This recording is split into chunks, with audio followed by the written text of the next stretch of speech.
All right. So today we're talking about diet and nutrition, and also digestion. So everything kind of around eating. This is our third pillar. So pillar number three of the four pillar system that we subscribe to here.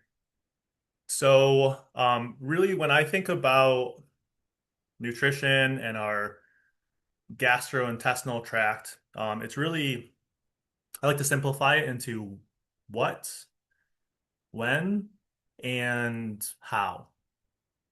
What we eat, when we eat, how we eat. And what I've come to realize, and I think this is like, as far as I can tell, it's a hard thing to test, but I think those are evenly weighted. I think they're pretty evenly weighted. And so what we tend to, I think in today's culture, we still put a high emphasis on the what we eat, meaning that we kind of undervalue the when we eat. I think we're starting to get around to that a little bit more, but also undervaluing the how we eat. So how we eat, by the way, is like digestion. It's really talking about digestion. We'll kind of do it in that order, but there's another question that I think is maybe worth posing, which is why do we eat? Right? So why do we eat? Because it tastes good, right? Yeah. So, right, the why we eat is fairly obvious, right? So it's the nutrients that we bring into our body, which are the building blocks of our cells and our bones, and basically the full of our anatomy. It's said that our all of our cells replace, like we'll get new cells every 7 years. Some systems faster than others, right? So muscle breaks down and repairs a lot faster than our nervous system does, for example. But yeah, we get all new cells every 7 years or so, as far as we can tell.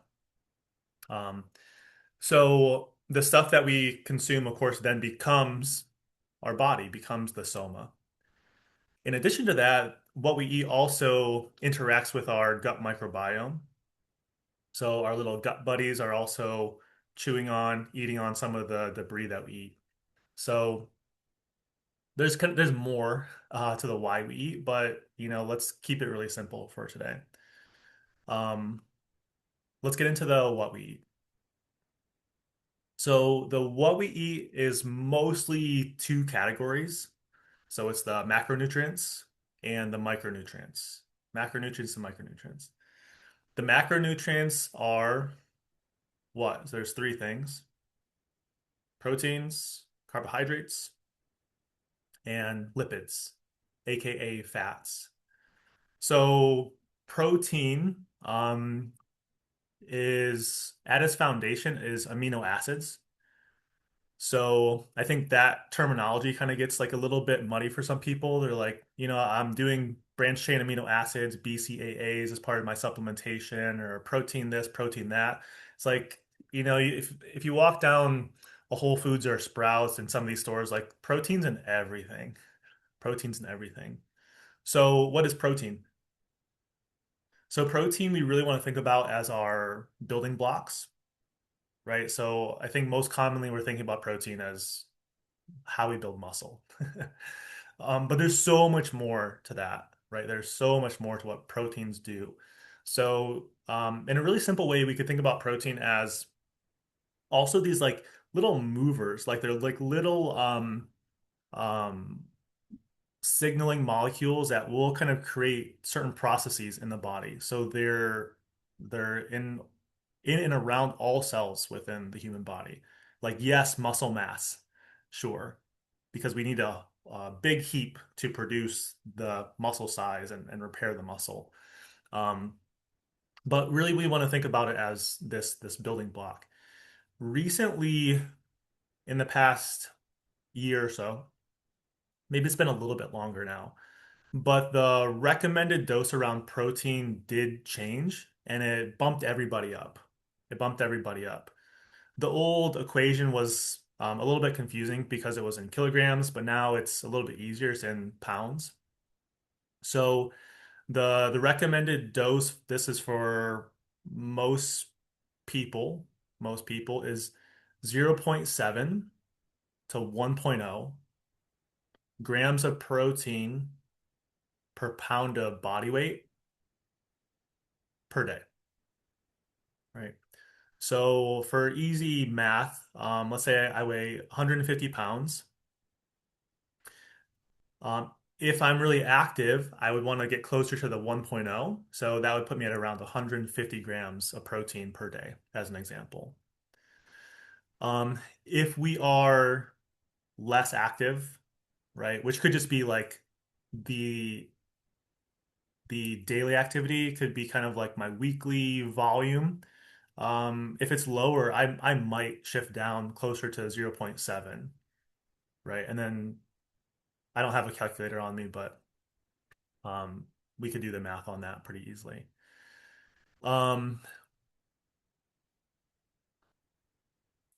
105. There we go. The 105 grams.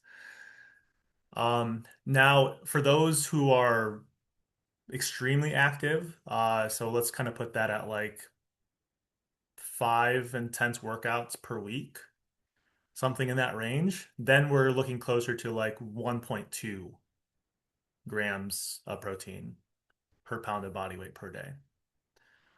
This does beg the question. It's like, well, Jared, what if I'm overweight, right? Like, what if I'm 250 pounds, but I really think I should be around 180, right? Which number am I using? And what it definitely seems like is using what you think your ideal body weight would be as your number. Um, so if we do start to kind of dig down into this a little bit more, what we would look at is how much lean muscle mass do you have on your body right now?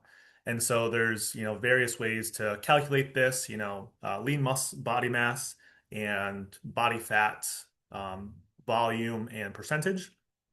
It's like a lot of gyms have these piezoelectric little apparatus that you can step on. It runs a current through your legs and arms, and it can calculate pretty high, a pretty high like certainty that like you're going to be within, this range. There's other ways to do it, like a bod pod, DEXA scan.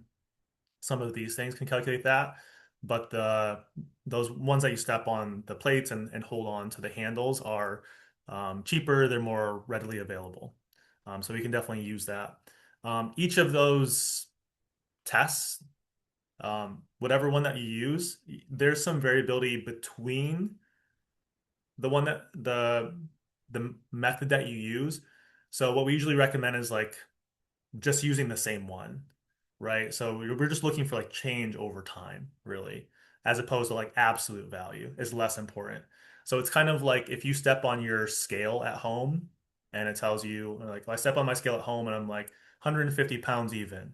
But then I go to my friend's house and I step on their scale and it says I'm 148.1. And if that was like immediately after, I'm like, oh, I lost, almost 2 pounds. It's like, well, it's probably just a difference of like, my scale versus their scale. So we would just use the same test over time. That measurement's going to be more precise for us, and that's kind of what we're after anyway. Is just change over time. Um, let's see. There was something else I was going to mention about proteins. So proteins can be an energy source. They can be an energy source, but ideally we don't use it as an energy source. It's not very efficient metabolically speaking, but your body certainly can. So when we see muscle wasting, right, atrophy and some of these things, it's like those are usually instances where the body is using our muscle mass, muscle storage as an energy source. That's not ideal. It's not ideal. Um, Carbohydrates and fats is really what we want to be using as our energy source. So that leads us to carbohydrates. So what are carbohydrates? So carbohydrates are, well, it's organic material, and we have complex carbohydrates and then simple carbohydrates. So our complex carbohydrates are usually what we're thinking about with like potatoes and rice. And they're complex just because when we actually look at the molecule, like they're just bigger. And it's going to take our body a little bit longer to break those down. And then when we look at the simple carbohydrates like sugars, they're smaller molecules and they can be used up lot faster. Um, so so why would we want one versus the other, right? Well, they're going to have what we call different glycemic index, a different glycemic index. So glycemic index is the score of how we calculate the effect on your body's release of insulin. So if it's a high glycemic index, it's something that's going to spike our blood sugar. Low glycemic index is going to keep it a little bit low. It's going to spike it some. So spike being kind of a not a perfect term, but so because really anything that we eat, all carbohydrates are going to create a little bit of increase in our blood glucose level and that release of insulin. So a spike in blood glucose isn't inherently bad, right? So if I am going to do something kind of energetic and high metabolic demand, then like, yeah, eat some sugar, you know, um, and then do some weightlifting. That could be okay. That could be okay. We see it happening like even at like the highest level. So like what comes to mind is like some of our CrossFit Games athlete coaches, and they'll have them eat gummy bears between workouts, right? Like makes sense, right? We need energy right now or like in a few minutes for our next event. That's a good instance to bring some quick energy, some sugar that can break down really fast and turn it into energy for the performance coming up. Um, Ideally, we want to keep our blood glucose relatively low through most of the day. So basically, just outside of high metabolic demand. So therein kind of lies one of the big considerations around carbohydrates, which is if we tend to consume more of the more complex carbohydrates, it's easier for our body to regulate our blood glucose level. Um, and then it just has this like a little bit more steady flow of energy as our body kind of just like continues to break down those complex carbohydrates and then turn that into its usable energy source, glucose, and then into ATP. So, that's why our distance runners will carb load before their big race the next day, right? Let's see. Is there anything else that we need to say about carbohydrates? Any questions so far? Nah, no questions so far. I think I got most of that down. Yeah, cool. Um, so carbohydrates really, really can be, and maybe should, we'll use that pretty loosely, should be our main energy source. And it's kind of a weird way of saying it because like that's what everybody's using. Like mostly everybody's just using carbohydrates. Um, if we're coming from this like, I used to eat the standard American diet when I was a kid, 3 meals a day, never missed a meal. And it's like I was using carbohydrates as my energy source pretty much fully, right, for years. Um, uh, our bodies do have the ability to switch energy resource systems, right? So we can use fats for fuel, right? We can use fats for fuel. And so that's where the lipids come in, right? So lipids slash fats can be used as an energy source as well. Um, but they're also used as the building blocks for hormones. They're also what create the lining of our cells and our nervous system. There's a myelin sheath that's composed of fatty acids around the nervous system. So, whereas carbohydrates tend to just get like used up, right? Um, our lipids tend to stay with us. So when we look at kind of like risk to benefit ratio of good carbs versus bad carbs and good fats versus bad fats, the risk for eating bad fats is a lot higher, whereas eating good fats is like really good for us. Again, they're going to stay with us. They're going to become our body for a lot longer. So yeah, maybe worth mentioning is there's a researcher who was looking at people who are consuming bad fats. So it's like what's in that category. So it's our canola and vegetable oils, especially. And when we look at the connective tissue, we can the researcher showed that she could pretty much tell if that person had ever consumed canola oil or vegetable oil by the way that the connective tissue would bind. So ideally in our connective tissue, think about like just underneath the skin even, or kind of like it would show you could see it in the skin. It has this like really nice crosshatch where it's like this nice webby matrix able to kind of resist tension, multi-direction type of thing. Um, so the protein that she was looking at was called connexin. And so when people were consuming bad fats, basically that connexin protein wasn't binding, and so it disrupted the connective tissue. And as we know now, the connective tissue, well, it runs everywhere, and it's so much more integral than I think we ever really thought. Fascia, ligaments, and tendons, right? The casing around our muscles, what holds our organs in place.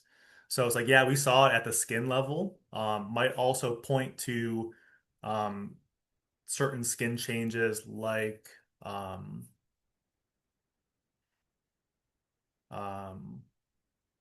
shoot, I forget what it's called. What's the cellulite? Yeah. So like when people get cellulite, I think for a long time we kind of normalize that, where it's like, oh, that's just like a normal part of like aging. But it's like, well, is it? Or is it accelerated because we're eating a lot more bad fats in today's diet? And I think the answer is kind of points more in that direction. So like maybe there's like a little bit of normalcy to it, but I think it's been accelerated for sure. Yeah. Um, so let's talk about micronutrients. So micronutrients includes it's really kind of two main categories, which are its vitamins and minerals, right? And then if we kind of subdivide that, vitamins can be fat soluble and water soluble. The fat soluble ones are vitamins A, D, E, and K, and the rest are water soluble. Um, and then we have a division of different minerals as well, um, which includes our electrolytes. Yeah. Now there's another category that is worth mentioning here, which is our prebiotics and our probiotics, right? So we can consume those as well. And it's like, what do those do? So prebiotics are, well, let's start with probiotics. Probiotics are bacteria, right? It's basically replacing or supplementing the gut bacteria that we already have, right? So we're just going to bring more bacteria in, good gut buddies. And so when we look at probiotics, like we're usually looking at like in the 100 million to several billion in like capsule form, right? Type of thing. There are probiotics in other foods that we eat, sauerkraut, kefir, things of that nature. So we can kind of consume it that way. And I mentioned the number because there's a lot of like kind of scammy ones where like, hey, there's probiotics in here, and it's just like 100,000, and it's just like that's nothing. It's like nothing, and it really needs to be in a much larger order, hundreds of million to maybe a billion. Um, And then the prebiotics is like, well, that's what our gut bacteria munch on, right? So it includes our conversation around fiber, which is like, for a while we're like, well, what's the point? Fiber is just going to pass right through us. But it's not about our own digestion, it's more about the health of the gut bacteria. And since we're on the topic of the gut bacteria, it's like, who cares? Like, why would we care about our own gut bacteria? Um, so roughly about 70% of our immune system is in our distal colon, right? So the very end of our GI system. And that, yeah, so that's where the majority of our gut bacteria live. So, it's really this symbiotic relationship that we have with our gut bacteria. And we have more gut bacteria cells than we have human cells in our own body, right?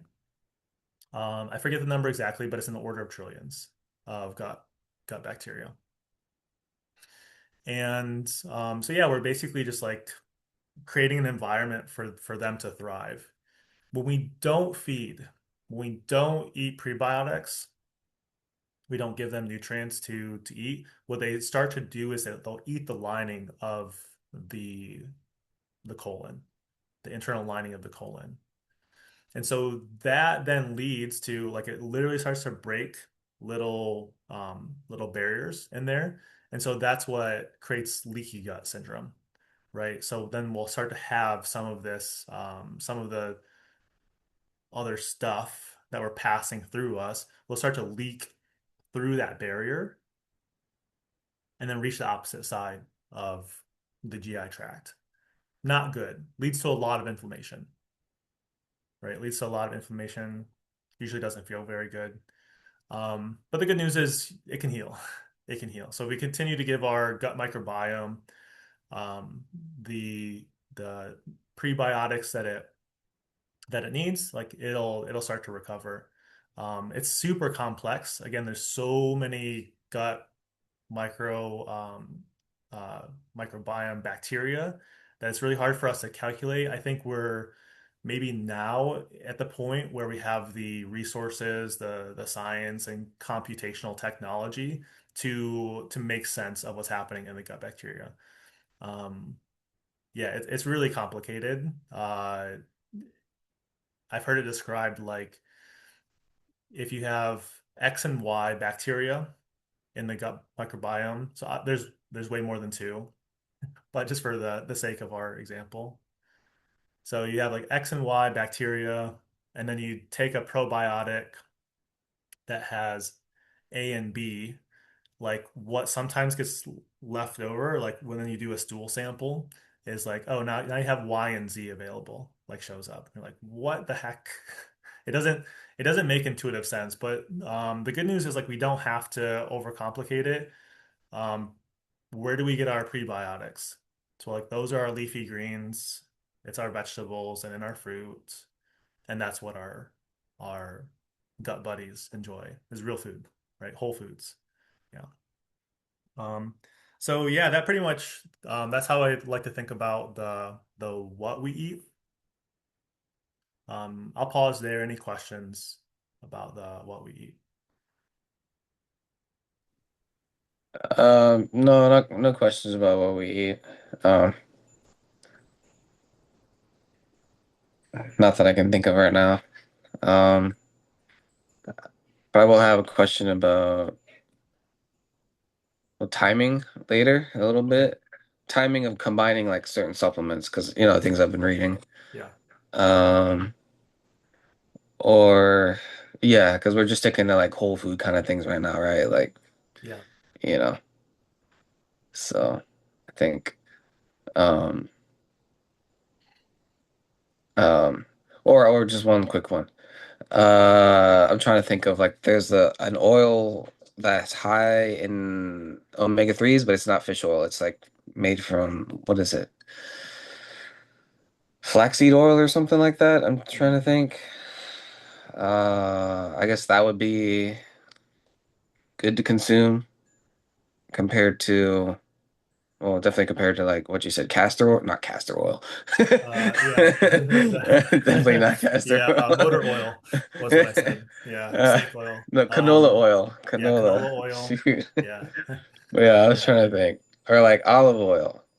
Um, good, right? Yeah, Um, so yeah, what are good oils? yeah, I that's what I'm think is the thinking. question. Yeah. I don't know. Is there an avocado oil? Is that a good one? Probably better just to eat avocados. Right? Yeah. Um, Uh, that's probably a double whammy because you're getting the fiber, right? You're getting the yeah, the prebiotics. I'm thinking avocados would be prebiotic. Would they? I think so. Since yeah. Um, MCT oil. That one I want to have questions about because it's like super high in trans fats or something, which confuses me because it comes from isn't trans fat like the bad one that gives you cholesterol, high cholesterol, but it comes from coconuts. Yeah, so yeah, that's a good question. Yeah, thanks for that one because But yeah, it's important. So yeah, okay, what are the good oils? yeah. It's a relatively short list. So olive oil, Hmm. extra virgin olive oil, coconut oil, Okay, olive oil, coconut oil.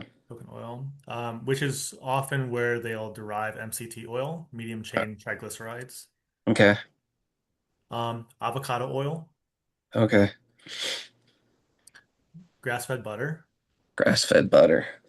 yeah, and then in that conversation too is ghee. Ghee. What is ghee? Never heard of that before. Ghee is clarified butter. Ah, Yeah, so it usually comes in a like a glass jar. okay. Um, and let's see here. So, Olive oil, coconut oil, glass of like ghee. smoke points and like their temperature tolerance is an important idea. So it's just like, well, what are we using the oils for? How are we Okay. consuming them is a good question because like, yeah, like if I'm cooking with oil, what do I want to use? So usually we don't cook at high temperatures with extra virgin olive oil. This could be an easy thing to look up, which is just like, what is the smoke point, Hmm. of these oils? Because once we cook it beyond its smoke point, it Yeah. degrades and it can become problematic Okay. in the body.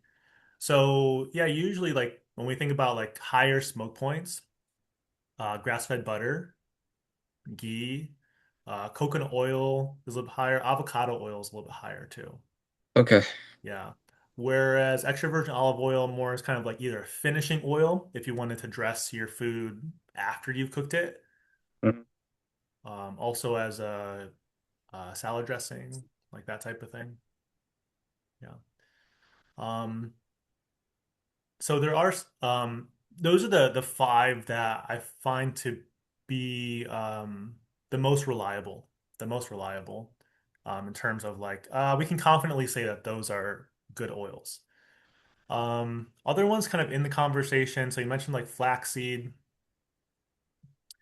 Yeah. Grapeseed is another one in this conversation. Uh, Sesame seed is one that I've kind of like uh, been convinced that it's like more okay. Also another Yeah. high smoke point one. But I'm kind of personally I'm placing all of those still in the like yellow light territory. Gotcha. So I still consume um, some of those, but in a lot smaller doses, right? So Yeah. my go-to, yeah, it's just like grass-fed butter, extra virgin olive oil, avocado oil, um, a decent amount of ghee. Yeah. Coconut oil, like there was a big craze around that. It's still really good. Coconut Yeah. oil is still really good for a lot of things. It does have a certain flavor though. So Yeah. if you're okay with the flavor. Uh, Yeah. I had a bad experience once. Ex-girlfriend's dad was like on a huge diet weight loss thing with coconut oil. He was like, just try it, eat 3 tablespoons of it. I was like, okay. I Yeah. almost threw up eating it, and then I was up all night in the bathroom Yeah. after. I was like, this fucker, this guy, uh, he knew what he was doing. Yeah. Yeah, so coconut oil and then especially MCT oil. So coconut oil has like a more varied Yeah. constitution, whereas medium chain triglycerides is like a little bit more of a That's specific yeah. form of the triglycerides. And it's usually to kind of get a little bit into the organic chemistry, it's like 6 to 8, or I think 6 to 9. Uh, it's all about hydrogen bonds, Yeah. whatever that's worth. Okay. Um, and MCT oil became popular in the ketosis conversation because Yeah. it's easier for the body to turn those into ketones. Okay. And the last research that I saw was that the eight bonded molecule is the fastest for turning into a ketone. And Okay. so not to like um, plug any specific products, but brain octane Uh-huh. is one that's made by Bulletproof, and Yeah. they specifically just they basically just isolated the eight triglycerides, Gotcha. hence the name octane. Um, so whatever it's worth, if it yeah, for those of us in the ketosis interest conversation, yeah, MCT oil is a good option. And then the other one that's worth noting is beta hydroxybutyrate, BHB, is another exogenous ketone. So that's like oftentimes what they're putting, especially in like drinks, for like, oh, Yeah. this ketones, direct to the GI system. Oh. But what I will mention there is like it's not always I don't necessarily think it's inherently best to consume exogenous ketones, like your body can't produce them. Yeah. Um, it's not a given that you just want to like, oh, I'm just gonna eat fats mostly and consume ketones, and now I'm in ketosis. It's like that's not necessarily how we want to approach that. Yeah. Gotcha. Um, but Okay. really, That yeah, answers really at the basis here, we're trying to get the body very flexible in switching energy systems so that it can use, yes, carbohydrates, right? That's kind of the obvious one. Many of us are really good at that. And then, outside diabetics, basically, is why I say most of us. yeah. But then our ability to switch to fats for fuel, right? Hmm. Um, Kind of transitions us nicely into the when Okay. we eat. Is there anything else in the what? Did that answer your Yeah, fats it and did. oils question? Yeah, that answered that. Yeah. Yeah, cool. Um, so yeah, the when we eat is super important. Super important. Because our body basically goes from um, the fasted state to the eating and digestion state. It's quite a switch. And so one thing that's been going on in research quite a bit, especially for the longevity space, is just like when are we eating and how much are we fasting? It's really kind of one of the more unique experiences where we talk about like stressors a lot. We talk about stressors a lot. And so when we eat, it's like, is that a stressor on the body? It's like, yeah. Um, what about when we fast? Is that a stressor on the body? It's like, yes, also yes, right? So we can probably say that both are kind of some type of stress response, even though fasting is our more of our default state, right? I often like to look at what our ancestors were probably doing, right? Kind of points to just like what our innate hardware and software is designed for, if we want to talk about it that way. It's like, well, it was more feast and famine, right? We weren't eating 3 meals a day, that's for sure. We weren't eating fruit all year round, right? We kind of like we often had the big kill, right? Or like the hunters would go out, and they wouldn't always be successful. So then we're relying on other rations, right? Fruits and berries and other things that were able to be stored. And we're also looking at, this even predates our agricultural phase, right? So still relatively new on the really big timeline of human development and human evolution. So since the agricultural revolution, it's like, yeah, uh, now we were able to, well, just produce more food, right, at scale. Um, but our system is still a little bit more geared towards kind of tribe communities, this like feast famine type of example. So when we look at um, switching energy systems to fats for fuel, it's like that happened quite a bit, right? So especially for like when our hunters, right? So when they went out on the hunt, um, they were fasted. In most instances, they were fasted, and they were using fats for fuel, turned into ketones, and it's a really good energy source. It has this effect of us like being very alert, right? So we're like nervous system is firing on all cylinders. Because the last thing you'd want is like to be oh, I'm starving, and I really hope I'm weak and I can't like chase or you know I can't hunt basically. Um, so this kind of shift in fasting to eating and digestion happens both on the micro, obviously, but also on the macro, right? So the terms that we see in the when we eat are intermittent fasting and time restricted eating. So intermittent fasting is really the umbrella term, right?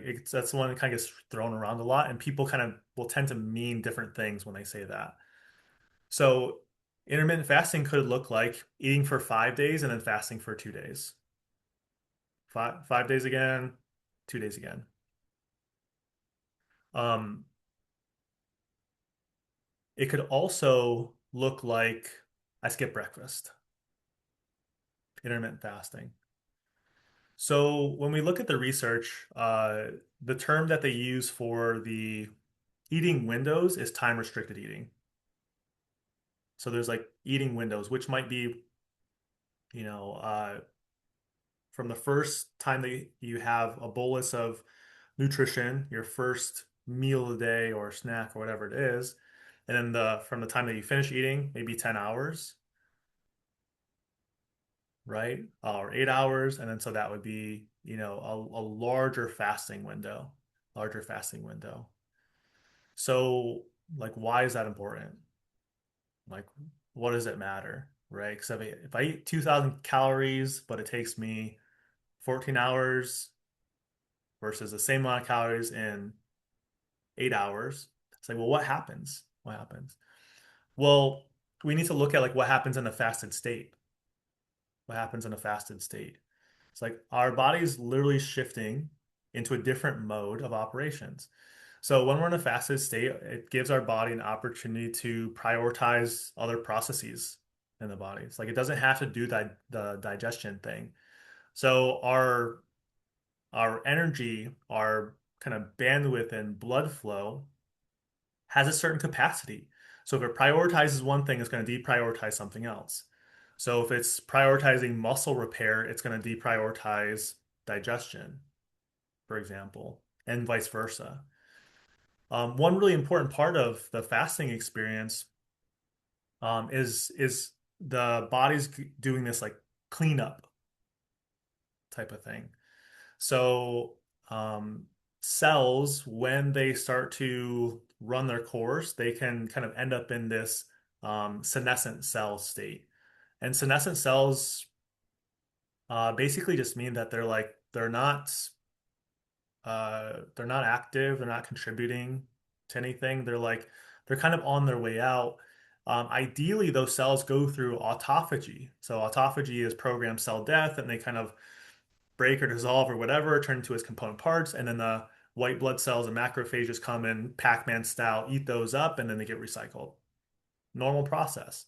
But what can happen is the senescent cells just kind of stay in the body, where they just like stay there doing a whole lot of nothing. Senescent cells are inflammatory, so they just start to leach off a little bit of inflammation, or it creates the signal that then leaches the inflammation. So if we have a whole bunch of senescent cells in the body, there's kind of like leaching a little bit of inflammation. It's like that's a big part of where chronic inflammation comes from. And we know that chronic inflammation is bad. It's killing people. Senescent cells are also one of the primary ideas as to what creates cancer cells, right? So if we clean up the senescent cells, like there's a probability that the senescent cell is precancerous, right? So we're cleaning up these precancer cells. And then so when we look at fasting, it's like that's exactly what we're seeing. The probability, the risk for cancer goes down, period.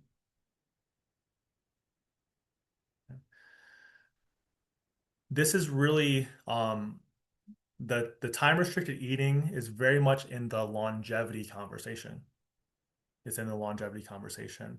So when we look at what our health path that we choose, right, there's really four that we can pick from, right? And this is our movement practice and our nutrition, our pillar number three, pillar number one, pillar number three. It's like which path do I want to take? One of which is longevity. I could take the longevity path. I just want to have a super long health span. I want to live for a long time and be healthy to a late age, longevity. When they did time restricted eating, this was a hallmark study that they did with mice. Same number of calories. One has smaller eating window. They shrunk it to 8 hours. And the other one, they had a more traditional, which I think was around like 12 hours. And what they saw was by just restricting the eating window, the mice that ate in a smaller window lived 35% longer just by shrinking the window, right? So we see it improve our lifespan and health span, blood pressure regulation, weight loss, kind of an obvious one, um, and a few others, but those are the main ones. Those are the main ones. So yeah, basically we're just like giving our body more time in the fasting state, in the fasted state. And then maybe, yes, we do shift to fats for fuel, right? Which would make sense. Eventually we kind of run out of glucose in the bloodstream at the muscle site, right? The next storage for in the carbohydrate conversation is in the form of glucogen in the liver. It's about 2,000 calories. So basically, it's going to kind of pull from like, yes, immediately at the muscle site or the cell site. It's going to pull from energy from the bloodstream. And then once that kind of like depletes, well, then it's energy from the liver. Again, glucogen it breaks it down, turns it into glucose, about 2,000 calories worth, right? So, um, if your basal metabolic rate, I know there's a lot of terms, but just stick with me. So, basal metabolic rate is just like how many calories you're going to burn at baseline. Like you lay down in bed all day, how you're still going to be burning calories. Like it's just the energy required to keep the lights on. Basal metabolic rate. It's usually under 2,000 calories. I looked up mine yesterday and it was around 1,800. So whatever that's worth. Just know it's like it's a little bit less. So if you didn't eat anything for a day, it's like, well, we're going to use up the energy stores from the bloodstream and at the cell pretty quickly. But then our body should be able to kind of pull stores, turn that glucogen into glucose, use it for energy. Not everybody can do that really well, especially in our diabetics, right? The diabetic population have a really tough time with that process. But we practice it, and the body can get better and better at that. So then the liver becomes like less fatty and these types of things. Okay. So that's kind of like the next place for storage. Once that depletes, where do we get energy from? It's from our energy stores, right? It's like I could store fat around my midline, in my hips, these types of things.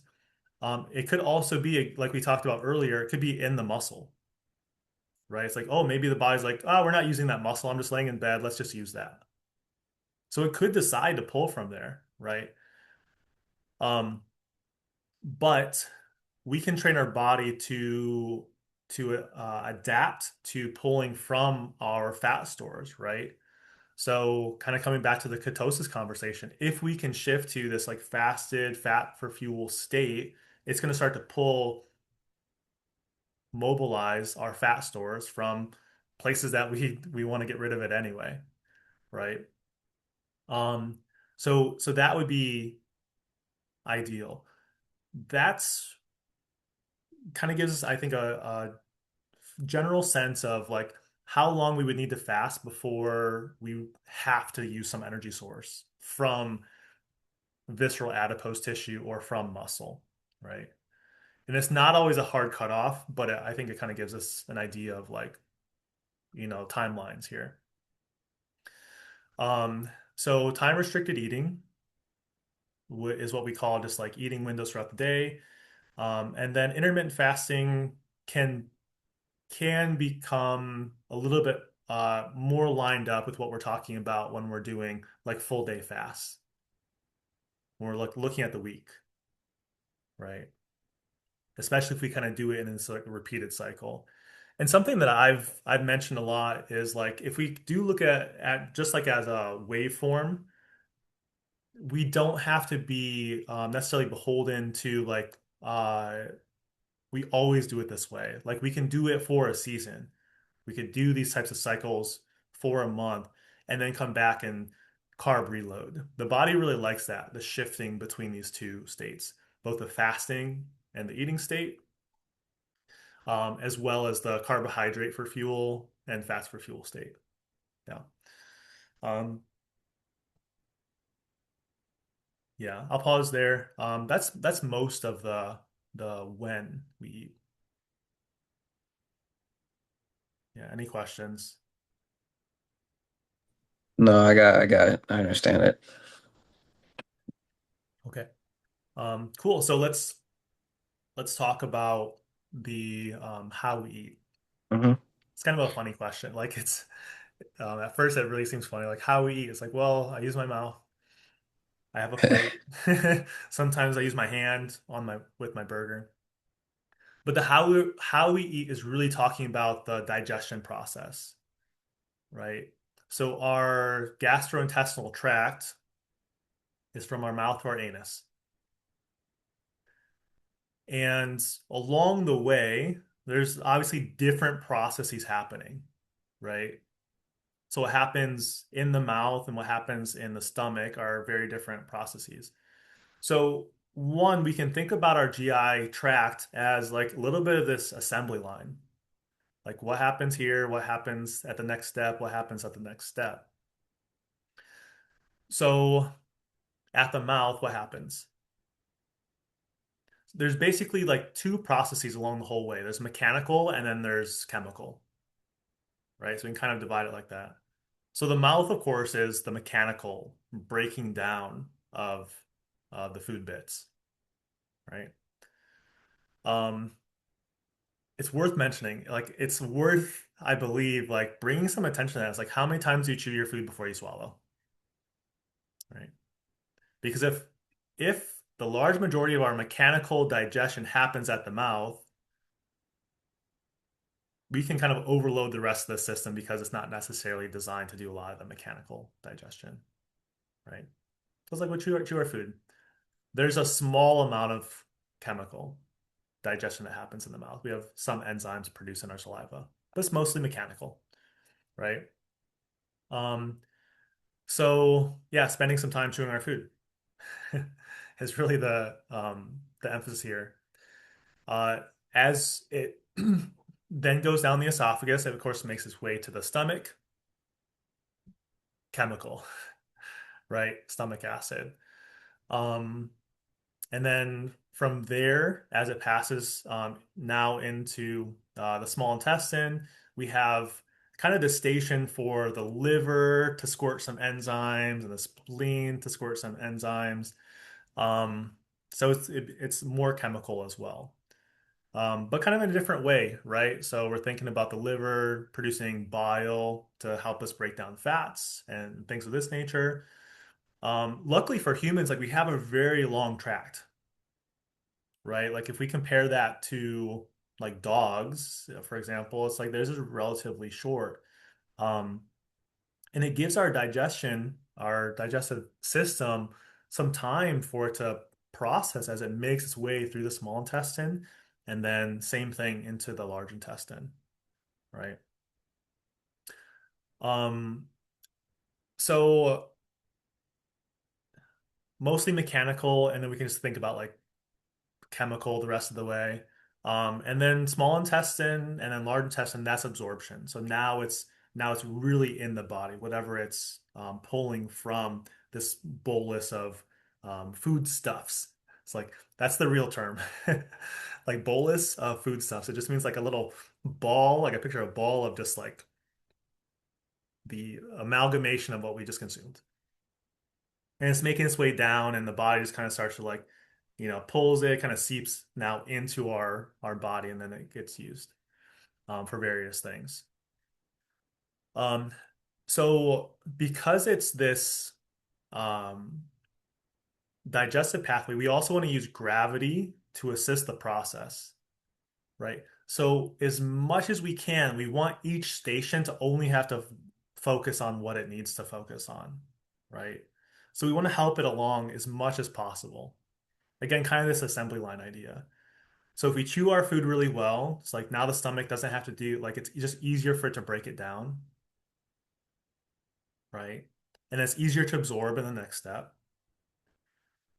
Um, so so really we want to be like nice and tall, long spine. That's really going to set us up for success to use gravity to help us out, right?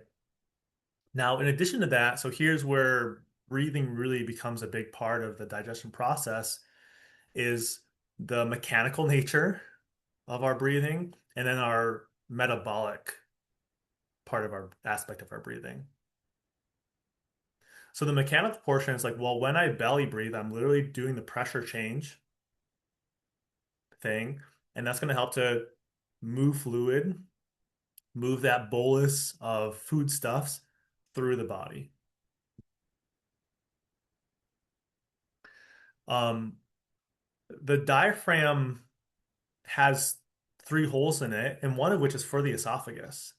So it's really important that we let the diaphragm just run its natural course, right? Because if we're doing the kind of tensioning breath hold thing, we're not allowing for a long exhale for the diaphragm to come into its resting position. It can really restrict, it can close down the space for the esophagus, right?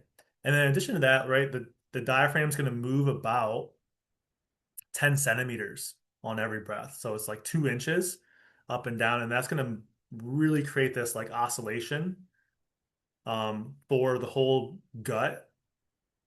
And it's going to make that pressure change. So that pressure change is part of how our GI system moves things along. Now, in addition to that, I like to call this part set the table, say grace. Set the table and say grace. So, as we're preparing to eat food, we know that it takes our body a little bit of time to shift from sympathetic to parasympathetic, right? And even just in its like most basic branding, fight or flight, there's right, rest and digest, right? It's like we ideally want to be in parasympathetic mode as soon as we start eating, ideally before we eat. So set the table, right? It like kind of becomes this like ritual of slowing down, signaling to our nervous system that we're about to eat food, right? So we don't want to rush and then like, okay, now I'm eating, right? So there's like a little bit of this process, like we just prepare, right? That could be starting to tap into our breathing a little bit slower, feel the belly move, right?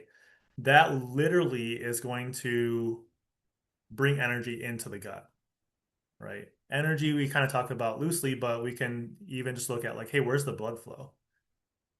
So as we start to shift towards parasympathetic, we literally see more constriction of the blood vessels in the periphery so that the blood gets shunted toward the gut. We have more blood, more energy resources to now do the digestion process, right?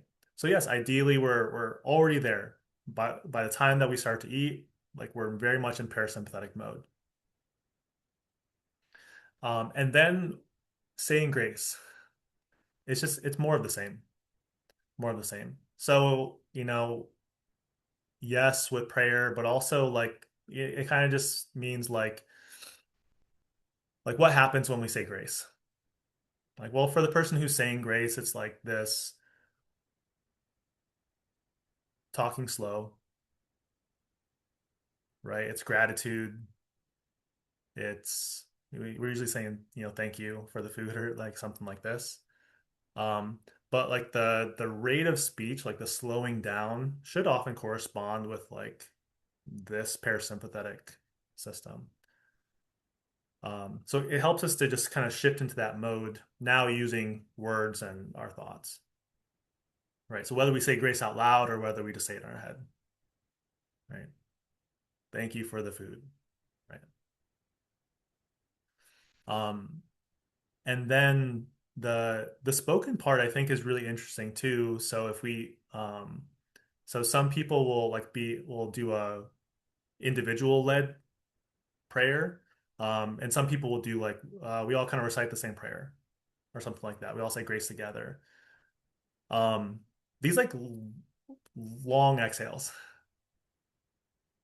right? A lot of a lot of times when we say grace, like it is slow, long sentences. That's just like a pretty big exhale. And again, it's just priming us for the food that's going to become our body, right? Sounds good. Um, I think that makes a lot of sense. Um, and it also just has this like very definitive signal to like, okay, now we're eating. This is what we're doing. My brain isn't going to race to like the 10 other things that are on my to-do list for the afternoon, right? So it prioritizes this and we don't get pulled into the sympathetic state again, right? We can kind of get a little bit deeper into this here. But as we consume the food too, that's obviously another signal for the body to shift to parasympathetic mode, right? So therein kind of lies the like afternoon slump. Right? It's like, oh yeah, my body senses this. It's like it's prioritizing this. It's like go rest. It's shifting towards drowsiness, towards sleepiness type of thing. It all just depends, of course, on like fatigue and sleep pressure and how well you slept and things of that nature, of course. Um, but that's what the body wants to do. It's like, ah, it wants to take a siesta. Um, but some of us, have to, well, time to get back to work and then we'll like ramp back up. When that happens, it's like, well, we probably still have that bolus of food stuff just kind of like sitting in our gut now. While the body shifts back to sympathetic to do the work, and then blood gets diverted back to the periphery and less to the gut, right? Not ideal, but that is the world that we live in, is worth noting. Um, One more thing that I like to mention is what we call our postprandial walks. Postprandial walk, also called, I've heard it called a fart walk, which is just like just getting a little bit of movement in. after eating. We can do pre-prandial as well, so little walking before can be really nice as well, but I would highlight the post-prandial walk. So after you get done eating, as we begin to walk again, and I think maybe most of us had had this experience, we're like, yeah, if I just kind of like walk it off, like it just helps with digestion, right? A little bit of movement, right? It helps the mechanical part of the digestion, right? Both to like break down the food, but also just to move things along in the tract, so that it's a lot of these like sphincters. They just don't have to work nearly as hard. It just kind of happens very naturally. Again, kind of offloads some of the work that needs to happen at each station along that assembly line. So 10 minutes, 5 minutes, 10 minutes or more can really make a really big difference in your digestive experience. And again, then it just kind of like offloads some of the energy and resources to your GI system, focusing on what it does best. Yeah. Yeah. Do you ever do that? Sometimes. Sometimes depends on how tired I am at the end of the day. Usually, if it's after dinner. Well, I mean, working the job I am right now, I mean, it's just eat and then usually start shopping. So that's walking, you Yeah. know. Breakfast usually. Well, I mean, breakfast I'm getting ready, so I'm walking around everywhere around the house, you know. Hmm. So for sure. Yeah. Dinner though is like sometimes, yeah, no. Unless I start walking up the stairs to start getting ready for bed, you Yeah. know, and then down the stairs and then to the kitchen and back up the stairs. But I'm not like, walking around the block usually or anything like that. Yeah. Yeah. Yeah. So, yeah, pre and post eating. Ideally, we're sat. Yeah. Um, you know, there are other cultures that come to mind when I think about the digestion process. Hmm. Um, Japan and Italy being the two that I've experienced. Hmm. So, in Italy for breakfast, for example, they have like a lot of these like standing at the counter options where Hmm. it's just it's the espresso Yeah. and some pastry, and they just stand and it's like very efficient. But they're stood and they're stationary, and Yeah. that's probably all fine. Plus, it's a relatively small meal. Um, in Japan, however, it's like eating and walking is just like not a thing that they do. Yeah. Um, Drinking the iced coffee while you're walking on the sidewalk is like nowhere to be found. Yeah. They really encourage, I think the culture encourages people to sit down and enjoy their food fully. Yeah. And I think I definitely agree with that. After going to Japan, I'm like I really enjoy this idea and started to like implement it into my own life. So one of which is just like how much you can really enjoy the food Hmm. while you're doing it. And if we just think about our spotlight of attention, it's like, well, if I have to walk and focus on what's happening out here, I'm just not giving as much attention to my iced coffee or whatever it is. Yeah. Usually matcha when I was there. But so I was like, sit down and enjoy, fully um, attend to what you're eating, what you're drinking, kind of best when we're sat. Yeah. Um,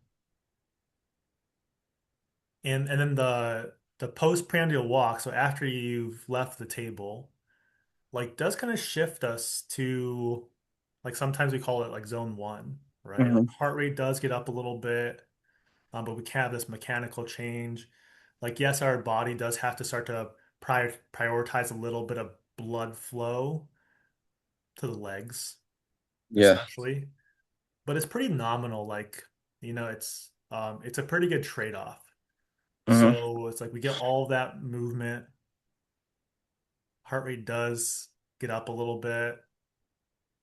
It's gonna pump fluid, pump blood through the gut as well. So it's a pretty good trade-off. And walking, of course, is one of the easiest movements that we can do for a long, long time, Yeah. right? Like pick any movement, like if you had to do it for 24 hours, what would you do?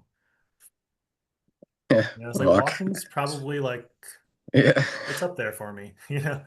Like yeah, I could do it if I really had to. So um yeah, I recommend it. The more that I like reflected on my experience in Japan, I was really feeling like, hey, I think they're onto something. Hmm. So yeah, less walking and drinking my beverage, um, if I can help it. Still a habit. Like I'm trying to Yeah. break that habit. Um, but yeah, it's also just brought more enjoyment into my eating experience. Hmm. So hey, this also includes screen time. Like it Yeah. also includes um, eating while driving, like some of Hmm. these things, like trying to cut back on those because it's just the same thing is true. Um, the more we have these other stimuli, Hmm. you know, if you're in rush hour traffic, like while you're eating whatever it is, like which is, you know, usually it's like fast food or something, but like rush hour traffic is going to shift us more towards a sympathetic state. It's more stressful. Yeah. That pulls us away from digestion, right? And we're kind of left with this like lump of food in our gut, Mhm. right? But ideally, we want to have like a smooth transition, bringing that nutrients into the body, right? It's like, well, how do we do that? Yeah, just all the things that we mentioned. Yeah. Slow it down. Slow it down. Yeah, Yeah.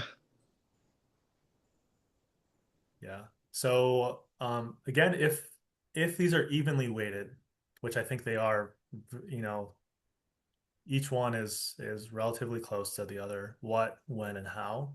Hmm. The how we do things is I think an area where a lot of us, myself included, could bring a little bit more attention into yeah, just like like what are we doing when we prepare when we eat food, Hmm.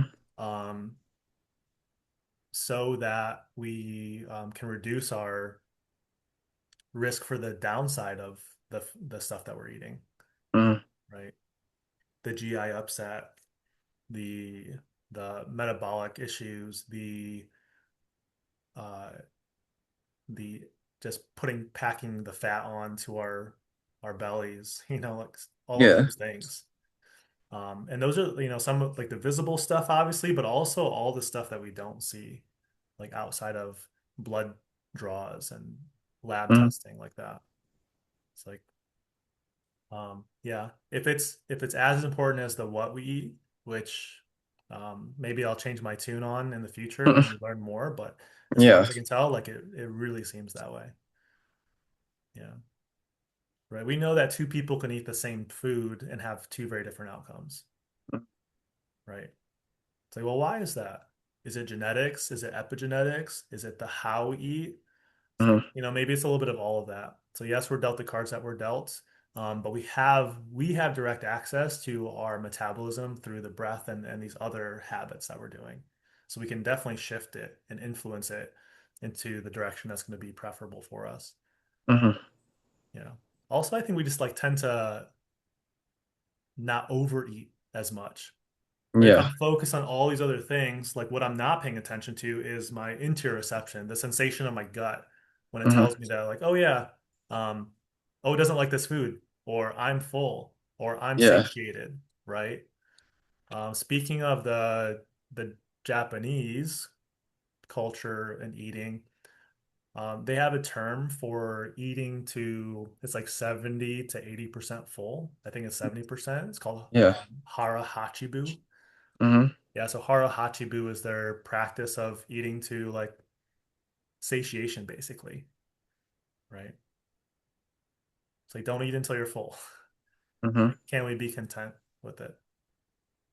And there's a bit of a delay, right? So if we eat fast, we know that like we can blow through that barrier, Yeah. that sensation, like I'm eating, and then like next thing you know, like oh, it sends this signal like now that we're full. Yeah. Like we way miss the satiation sensation, which is more subtle, obviously. Hmm. It's really akin to our breathing experience, right? We call it air hunger when we're holding Hmm. our breath, right? So we hold our breath, we get air hunger, and then what do we do? Like, well, if I've been holding for a long time and I really pushed it, it's like, right? I have to take a bunch of air in. I have to take a bunch of air Yeah. in all in a hurry. But the reality is I didn't need to. I could have just gone a little bit slower. Hmm. There's a delay there too. It's a few seconds. We're like, I just brought like a little bit of air in. Okay, now the air hunger dissipates significantly. I Yeah. didn't have to go like a full breath up to fill my lungs entirely to kind of bring that air hunger down. So if I A, don't wait until I'm starving, starving for Hmm. air, starving for food, and B, I go slowly, eat slowly, breathe in again slowly, Hmm. right? I can detect how much I actually need, Yeah. right? In the same way that we don't want to overeat, we don't want to overbreathe. Yeah. I think it Yeah. goes hand in hand because it's like, what tends to happen when we're stressed? It's like, well, we tend to overbreathe and we tend to overeat. Yeah. Coincidence? I think not, Yeah. right? Yeah. Yeah. So it's like, it's all one system, really, but we're just looking at it from all these different angles. Like how does the breath and nervous system interact with the gut? How does the gut interact with the brain? Yeah. Right? And the brain obviously interacts with everything.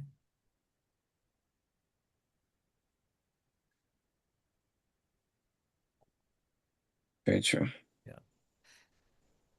Yeah, good stuff. Wow, we went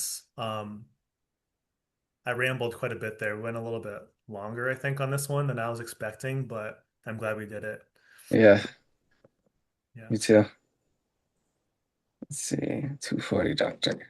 Yeah. Any last questions No on last this? questions. Very thoroughly explained. Good on the which fats are good and which ones not to eat, which ones to eat, you know. Yeah. Protein, I think, is pretty straightforward. I feel like, at least from my understanding.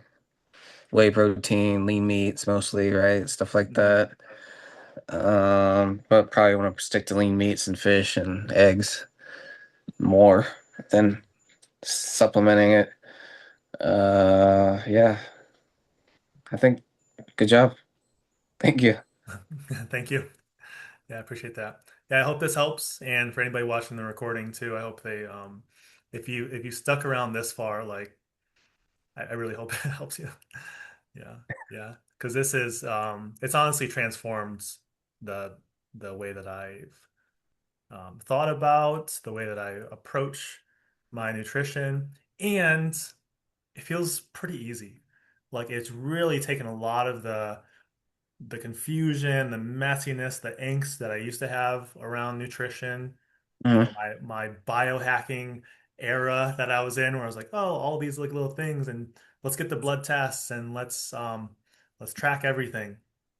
It's like do that if you want to, like go through that era, but don't miss the forest for the trees. So I really think like, yeah, we got into um we were in the weeds for a little bit there, but just spending some time zooming out. What am I eating? When am Yeah. I eating? How am I eating? Yeah. And just start to make it like really ideally just like an enjoyable experience. Yeah, as much enjoyment as we can bring into it. Obviously with the consuming of the food, but also just like the preparing of Mhm. and yeah, just everything around it is going to help us out. Yeah. Yeah. All right, very good. All right.